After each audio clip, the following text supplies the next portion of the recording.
La jeune fille a gentiment donné 3 € à un mendiant, mais le mendiant l'a empêché de partir. Elle pensait peut-être que l'argent était trop peu, mais à sa grande surprise, le mendiant a dit qu'il n'accepterait pas la charité sans offrir quelque chose en retour. Il a demandé si la fille avait des rêves, et s'il pouvait l'aider à réaliser quelque chose. La fille a dit à Tony d'arrêter de se vanter. Un mendiant comme lui, qui n'avait même pas les moyens de se nourrir, n'avait aucun moyen d'aider qui que ce soit à réaliser ses rêves. Elle lui a dit de trouver un vrai travail et d'arrêter d'arnaquer les gens. Ce à quoi elle ne s'attendait pas, c'était que Tony calcule simplement quelque chose dans sa tête, et soit capable de prévoir un grand événement dans sa famille.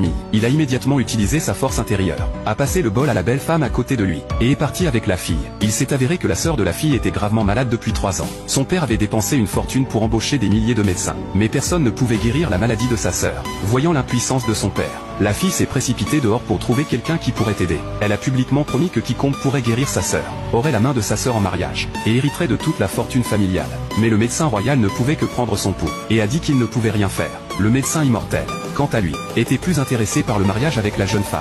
Il voulait la guérir, puis l'épouser. Mais même lui n'a pas réussi. Il est parti sans rien accomplir, face au fait que même les meilleurs médecins n'arrivaient pas à comprendre l'état de sa sœur. Le riche père avait l'impression que tout espoir était perdu. Le médecin immortel a alors dit que seul le saint de la médecine pouvait la guérir. Mais le saint était imprévisible, errant, et personne ne savait à quoi il ressemblait, et encore moins comment le trouver. Ce qu'il ne savait pas, c'était que Tony était le médecin légendaire. Il venait de calculer qu'il ne restait pas beaucoup de temps à la sœur de la fille. Alors il s'est précipité avec la fille chez elle pour essayer de la sauver. Cependant, lorsque le